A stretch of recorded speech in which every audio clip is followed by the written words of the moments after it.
اور ईरान में स्कूल पर हमला अमरीकी फौज ने ही किया, न्यूयॉर्क टाइम्स ने नए शवाहिद सामने ला दिए। टोमाहाक मिसाइल गिरने की नई वीडियो भी मंजर-ए-आम पर आ गई। हमले में बच्चियों समेत 175 अफराद जाँ बहक हुए। लड़ाई तवील हो गई तो पॉलिसी साजों के लिए नए चैलेंजेस पैदा होंगे। जंग के बाद भी आलमी मईशत को बड़े मसाइल का सामना होगा। IMF की सरबराह क्रिस्टलिना जॉर्जिया का जापान में तकरीब से खिताब, कहा तेल की कीमतों में पहले ही 50% तक इजाफा हो चुका, नया तनाज़ा आलमी मईशत को मजबूती का इम्तिहान ले रहा है। डोनाल्ड ट्रंप मुश्तबा खामेनेई का रास्ता रोकने में नाकाम। अमेरिकी सदर ने चंद रोज पहले दावा किया था कि ईरान का नया सुप्रीम लीडर इनकी मर्जी से मुंतखब हो गया। आलमी मीडिया ने मुश्तबा खामेनेई के इंतखाब को ट्रंप की नाकामी और वाजिया पैगाम करार दे दिया। अब नए हुर्मुज़ की बंदिश से आलमी मंडी में भी भौचाल। अमरीकी खाम तेल की कीमत में 1988 के बाद सबसे बड़ा इजाफा। निर्ख 30% बढ़ने के बाद $118 फी बैरल तक पहुंच गए। ब्रेंट क्रूड ऑयल भी $119 तक पहुंचने के बाद $110 के करीब ट्रेड। कीमतें कम करने के लिए G7 ममालिक का ऑयल रिजर्व जारी करने पर गौर। फाइनेंशियल टाइम्स के मुताबिक खबर सामने आने पर तेल की कीमतें $9 से ज्यादा नीचे आ गई। सऊदी अरामको के गैर मामूली टेंडर जारी, बुहेरा अहमर का रूट इख्तियार किया जाएगा।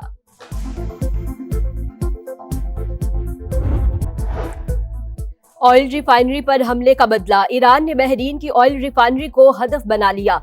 बेपको ऑयल रिफाइनरी पर हमले के बाद तेल की पैदावार मुतासिर, कंपनी ने तमाम मुआहदे मनसूख कर दिए। मुत्तहिदा अरब इमारात की फजाओं में धमाकों की आवाजें, हमलों की वीडियोस बनाने और अफवाहें फैलाने पर कतर में 313 अफराद गिरफ्तार। सेंटकॉम का मजीद 2 अमरीकी फौजियों की हलाकत का एतराफ, तादाद 8 हो गई। तल अबीब में इसराइली लीडरशिप शेल्टर तबाह, जनूबी लेबनान में हिजबुल्लाह का इसराइली फौजियों पर हमला, कानवाई को रॉकेटों से निशाना बनाया।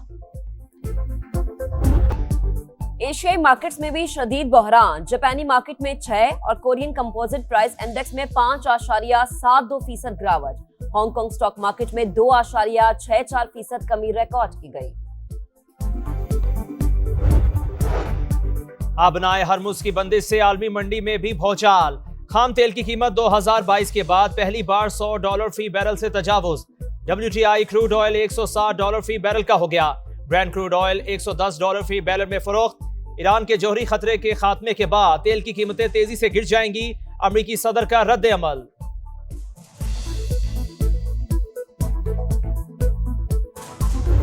ईरान को नया सुप्रीम लीडर मिल गया। आयतुल्लाह खामेनेई के बेटे मुश्तबा खामेनेई ईरान के नए सुप्रीम लीडर मुंतखब। मजलिस खबरगान की नए सुप्रीम लीडर से वफादारी के हद की अपील। ईरानी फौज और पासदारान इंकलाब का नए सुप्रीम लीडर की पैरवी का अज़्म। ईरानी सदर ने अपने पैगाम में कहा, नए सुप्रीम लीडर का इंतखाब कौमी इत्तेहाद मजबूत करने की अक्कासी करता है। ईरानी सिक्योरिटी चीफ अली लारिजानी ने कहा, धमकियों के बावजूद मजलिस खबरगान ने नया रहबर आला मुंतखब किया। अवाम इत्तेहाद पर बरकरार रखें, फैसले से खुश नहीं हूँ, सदर ट्रंप का रद्द अमल। ईरानी शहरियों की बड़ी तादाद सड़कों पर आ गई। नए रहबर आला से इजहार यकजहती वाज़ेह किया कि ईरान जंग खत्म करने का फैसला इसराइल के साथ मिलकर करेंगे।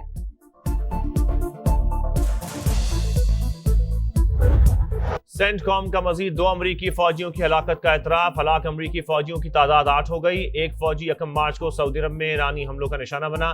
दूसरे सिपाही की मौत तबई करार। पासदारान इंकलाब की इसराइल पर हमलों की एक और लहर। सहूनी रियासत पर दर्जनों मिसाइल दाग दिए। तल अबीब समेत मुख्तलिफ इलाकों में सायरन बज उठे। सऊदी अरब के शहर खर्च के रिहायशी इलाके पर ड्रोन हमले में 2 अफराद जान से गए, 12 जख्मी। बहरीन में ड्रोन हमलों में मुतादिद शहरी जख्मी। मुत्तहिदा अरब अमारात के फजीरा प्लांट में आग भड़क उठी।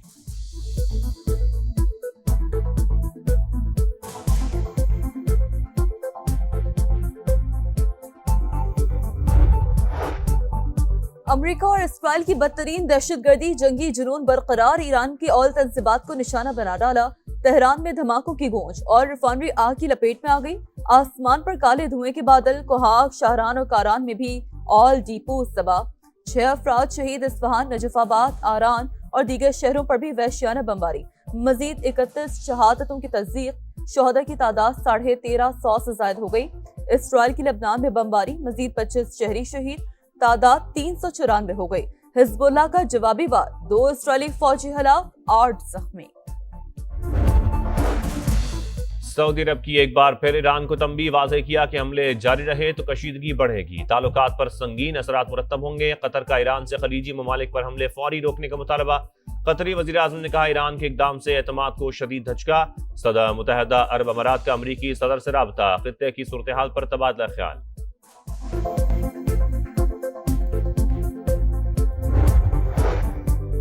ایرانی صدر مسعود پزشکیان کا آذربائیجان کے ہم منصب سے رابطہ، واضح کیا کہ آذربائیجان پر ہونے والے ڈرون حملے میں ایران کا ہاتھ نہیں، واقعے کی تحقیقات کی یقین دہانی۔ فرانسیسی صدر کا ایرانی ہم منصب سے ٹیلی فونک رابطہ، میکرون کا ایران سے خطے کے ممالک پر حملے فوری روکنے کا مطالبہ، ابنۂ ہرمز میں جہازوں کی آمد و رفت یقینی بنانے پر زور۔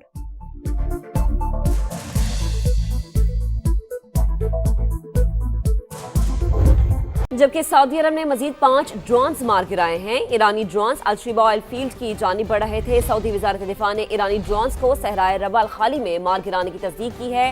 الجوف ریجن میں ایک اور ڈرون مار گرایا ہے۔ سعودی عرب کی جانب سے ایرانی حملوں کی شدید مذمت کی گئی ہے۔ ایئرپورٹس اور آئل فیلڈز پر حملے عالمی قوانین کی سنگین خلاف ورزی قرار۔ مشرق وسطیٰ پر حملوں کا ایرانی جواز غلط اور ناقابل قبول ہے۔ سعودی وزارت خارجہ نے خبردار کیا ہے کہ ایران کے حملے جاری رہے تو دو طرفہ تعلقات پر بدترین اثرات ہوں گے۔ کشیدگی پھیل گئی تو اس میں سب سے بڑا نقصان خود ایران کا ہوگا۔ ایرانی تیل کے ذخائر پر حملوں کے بعد امریکہ اور اسرائیل میں اختلافات۔ امریکی میڈیا کا انکشاف، اسرائیل نے امریکی رضامندی کے بغیر ایرانی تیل کے ذخائر پر حملہ کیا۔ اسرائیل نے ایران میں تیل کے 30 ذخائر پر حملے کیے۔ جوابی کارروائی میں ایران امریکی تیل کے ذخائر پر حملہ کر سکتا ہے۔ ایسے حملوں سے ایرانی قوم میں امریکہ کے خلاف نفرت بڑھے گی۔ اسٹیٹ بینک کا شرح سود برقرار رکھنے کا اعلان، بڑی اور اہم خبر۔ اسٹیٹ بینک کا شرح سود برقرار رکھنے کا بڑا اعلان سامنے آیا ہے۔ آپ کو اپڈیٹ کریں کہ اسٹیٹ بینک کا شرح سود برقرار رکھنے کا اعلان، بڑی اور اہم خبر ہے کہ اسٹیٹ بینک نے شرح سود کو برقرار رکھنے کا اعلان کر دیا ہے۔ مانیٹری پالیسی کا اعلان کیا گیا ہے جس میں شرح سود کو برقرار رکھا گیا ہے اور اسٹیٹ بینک کی جانب سے یہ فیصلہ کیا گیا ہے کہ شرح سود کو برقرار رکھا جائے گا۔ نئی مانیٹری پالیسی جاری کر دی گئی ہے اسٹیٹ بینک کی جانب سے جس میں شرح سود برقرار رکھی گئی ہے۔ اسٹیٹ بینک نے نئی مانیٹری پالیسی جاری کر دی ہے اور یہی فیصلہ کیا گیا کہ شرح سود جو ہے اس میں نہ کمی کی جائے گی نہ اس میں کوئی اضافہ کیا جائے گا، جو کہ 10.5% پر ہے اور اسے یہیں پر برقرار رکھا گیا ہے۔ مانیٹری پالیسی کمیٹی کا شرح سود 10.5% پر برقرار رکھنے کا فیصلہ، اسٹیٹ بینک نے شرح سود برقرار رکھی ہے اور شرح سود جو کہ 10.5% پر ہے اور اسے برقرار رکھا گیا ہے۔ شرح سود کو سید رضوان عالم ہمارے ساتھ موجود ہیں، ان سے معلومات حاصل کرتے ہیں۔ رضوان، شرح سود برقرار رکھنے کا جو ہے وہ اعلان کیا گیا ہے، مانیٹری پالیسی جاری کر دی گئی ہے۔ جی بالکل، دیکھیں آئندہ 2 ماہ کے لیے اسٹیٹ بینک نے نئی مانیٹری پالیسی جاری کر دی ہے۔ اسٹیٹ بینک کی مانیٹری پالیسی کمیٹی کا آج اجلاس ہوا گورنر اسٹیٹ بینک کی زیر صدارت اسٹیٹ بینک میں، اور 2 گھنٹے سے زائد طویل اجلاس جاری رہا۔ تمام معاشی اشاریوں کا اور خاص طور سے مشرق وسطیٰ کی صورتحال کے تناظر میں تفصیلی جائزہ لیا گیا مانیٹری پالیسی کمیٹی کے اجلاس میں، اور اس کے بعد جو ابھی فیصلہ جاری کیا ہے ابھی سے کچھ دیر قبل اسٹیٹ بینک نے، وہ شرح سود کو برقرار رکھنے کا فیصلہ کیا ہے۔ مانیٹری پالیسی کمیٹی نے شرح سود ابھی 10.5% سے برقرار رکھی گئی ہے۔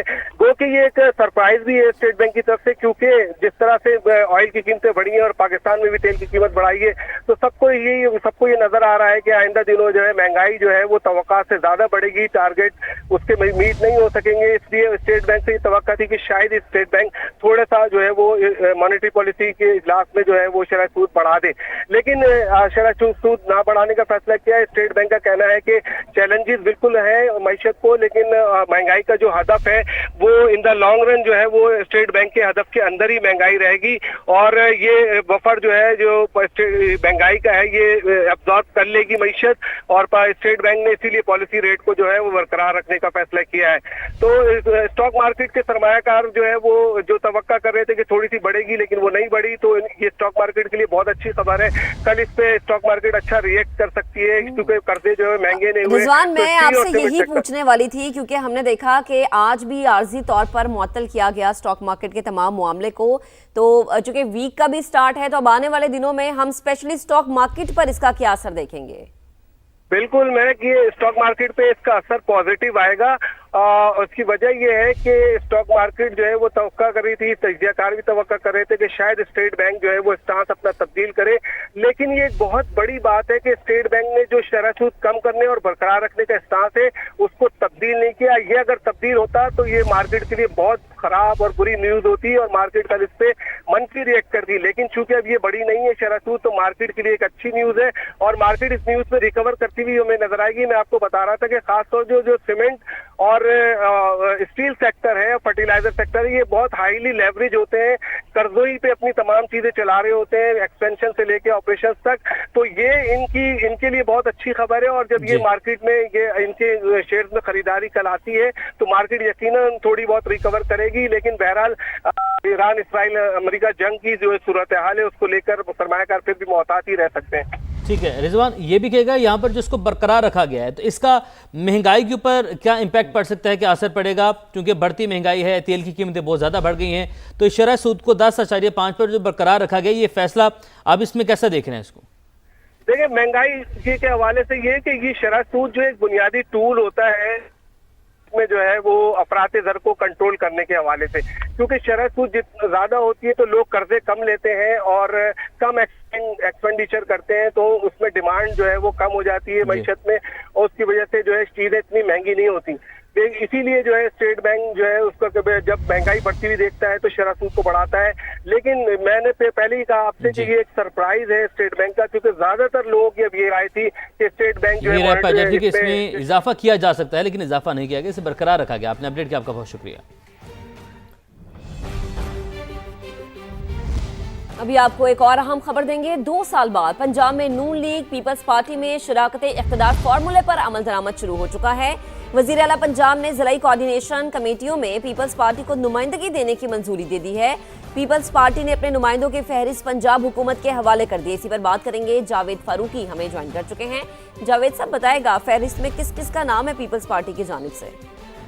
जी हाँ, देखिए ये एक तवील कज़िया था जिसका अब हल हुआ है और पीपल्स पार्टी और मुस्लिम लीग नून के दरमियान ये था कि जो एक तय हुआ था शराकत इक़्तिदार का फार्मूला, उस पर अमल दरामद नहीं हो रहा था, लेकिन अब वज़ीर आला मरियम नवाज शरीफ ने ओके कर दिया है और पीपल्स पार्टी को अब तर्जीहन जो है वो पंजाब के मुख्तलिफ प्लेटफॉर्म जो है उन पर नुमाइंदगी मिल रही है। तो इब्तदाई तौर पर जो ज़िलाई कोऑर्डिनेशन कमेटियाँ हैं उनमें पीपल्स पार्टी का एक नुमाइंदा जो है उसे शामिल किया जा रहा है। पीपल्स पार्टी ने अपने तमाम इजला के लिए अपने नुमाइंदों के नाम जो हैं वो हुकूमत को दे दिए हैं और अब तक तकरीबन कोई 19 दर्जन के करीब कमेटियों के नोटिफिकेशन भी जारी हो चुके हैं। हमारे तक जो नोटिफिकेशंस पहुंचे हैं उनमें कसूर, साहिवाल, सरगोदा, मियांवाली, इसके अलावा सियालकोट, इसके नोटिफिकेशन जो है सरगोदा के ये मिले हैं और इनमें चौधरी मंजूर जो है उन्हें कसूर की कमेटी में जो है मेंबर बनाया गया है, जकी चौधरी साहिवाल के लिए बनाए गए हैं। इस तरह मुख्तलिफ बाकी जो इजला के जो डिस्ट्रिक्ट प्रेसिडेंट हैं या एक्स जो टिकट होल्डर्स हैं उनको कोऑर्डिनेशन कमेटियों का मेंबर बनाया गया है। ये कोऑर्डिनेशन कमेटियां जो हैं ये जिले सतह पर हुकूमत की गवर्नेंस को जो मॉनिटर करेंगी और वज़ीर आला ने ये खास तौर पर कमेटियां इसलिए बनाई हैं ताकि जो सूबाई महकमे हैं उनकी कारकर्दगी, खास तौर पर पुलिस वगैरह की कारकर्दगी जो है उसका जायजा लिया जाए और उनके खिलाफ शिकायत भी ये कमेटी जो है ये सुनती है और हर 15 रोज के बाद इसका इजलास होगा। अच्छा, इसमें एक ये बात भी बड़ी इंपॉर्टेंट है कि पीपल्स पार्टी और मुस्लिम लीग नून के दरमियान जो एक शराकत इक़्तिदार का फार्मूला है उसमें मेरी पीपल्स पार्टी के रहनुमाओं से बात हुई तो उन्होंने कहा कि अभी और भी बहुत से शोबों में हमारे साथ जो है हुकूमत ने ताउन करना है और इसकी हामी भी भरी है, जिसमें मार्केट कमेटियों के अंदर भी पीपल्स पार्टी को नुमाइंदगी देना है और मुख्तलिफ जो सरकारी, नीम सरकारी कॉरपोरेशंस और महकमे हैं वहां पर भी पीपल्स पार्टी की डिमांड है कि वहां पर भी उनके लोगों को अकोमोडेट किया जाए। जी ठीक है जावेद, आप हमारे साथ ही मौजूद रहिएगा। इसी मामले पर हमने रब्ता किया वज़ीर इत्तलात पंजाब अज़मा बुखारी साहिबा से। अज़मा साहिबा अस्सलाम वालेकुम, बहुत शुक्रिया समा को वक्त देने के लिए। क्या मुस्लिम लीग नून पीपल्स पार्टी में शराकत इक़्तिदार का जो फार्मूला है उस पर अमल दरामद शुरू हो चुका है? पीपल्स पार्टी ने अपने नुमाइंदों की फहरिस्त पंजाब हुकूमत के हवाले कर दी है, क्या कहेंगे आप? जी बहुत शुक्रिया। देखिए, चीफ मिनिस्टर पंजाब मरियम नवाज साहिबा ने हमेशा जो है वो तमाम जमातों को साथ लेकर चलने की बात की। इवन उन्होंने तो जो अपोजिशन में हमारे मेंबरान मौजूद हैं, जब उन्होंने पहली स्पीच की थी तो उन्होंने कहा था कि मैं आपकी भी चीफ मिनिस्टर हूं और मेरे दरवाजे आपके लिए भी खुले हैं। لیکن جو انہوں نے کبھی بھی اپنے جو اتحادی ہیں ان کو ساتھ نہ لینے کا کبھی بھی گورننس کا ایک ماڈل ہے، اور ان کی گورننس کا ماڈل یہ ہے کہ اس میں جو تقرریاں ہیں وہ سفارشوں پہ نہیں ہوتی، اس میں فنڈز کی جو بندر باٹ ہے وہ نہیں ہوتی، پورے شہر کے لیے پروجیکٹ اناؤنس ہوتے ہیں اور شہر جو ہے وہ پورا ایک گلی سے لے کر آخری گلی تک جو ہے وہ کمپلیٹ ہوتا ہے. سو وہ ان کی گورننس کا ماڈل جو ہے وہ شاید لوگوں کے لیے نیا تھا، اس پہ جو ہے وہ ان کو سمجھ میں نہیں آ رہا تھا. لیکن کبھی بھی پیپلز پارٹی کو ساتھ نہ لے کر چلنے کی کبھی بھی ان کی نہ پالیسی تھی نہ کبھی ہو سکتی ہے. اور کمیٹیز کے اندر جو ممبران انہوں نے دیے ہیں، مجھے امید ہے کہ وہ اپنے جو علاقے کے لیے جو اچھا کام کریں گے. لیکن وہ جو کچھ ہمارے بیچارے پیپلز پارٹی کے مرحومین ہیں، جو سیاسی مرحومین جو اپنے حلقوں سے جیت نہیں سکے، لیکن ہر وقت تو سوشل میڈیا کے اوپر جو ہے وہ پنجاب حکومت کے خلاف اسپیسیفکلی ایک محاذ کھول کے بیٹھے ہوتے ہیں اور بغیر کسی دلائل کے، بغیر کسی جو ہے وہ حقائق کے. سو آئی ہوپ کہ ان کو بھی اب جو ہے سکون آ جائے گا، اور ان کو بھی اب جو پنجاب کی ترقی کے لیے جو چیف منسٹر صاحبہ نے اتنے سارے کام کیے ہیں، جو وہ ترقی کا ایک ایجنڈا لے کے چل رہی ہیں، اس میں وہ چیف منسٹر صاحبہ کے جو ہے وہ بازو بنیں گے، اپوزیشن کا جو ہے وہ کردار ادا کرنے کی کوشش نہیں کریں گے. بہت شکریہ عظمت بخاری صاحبہ، آپ نے سماع کے لیے وقت نکالا، ہم سے گفتگو کر رہی تھیں. ان کا کہنا تھا کہ مسلم لیگ نون پیپلز پارٹی میں شراکت اقتدار فارمولے پر عمل درآمد شروع ہو چکا ہے، اور وزیر اطلاعات پنجاب عظمت بخاری نے سماع کی خبر کی تصدیق بھی کی ہے. سماع سے گفتگو کر رہی تھی، انہوں نے کہا کہ پیپلز پارٹی کے نمائندوں کی فہرست مل گئی ہے.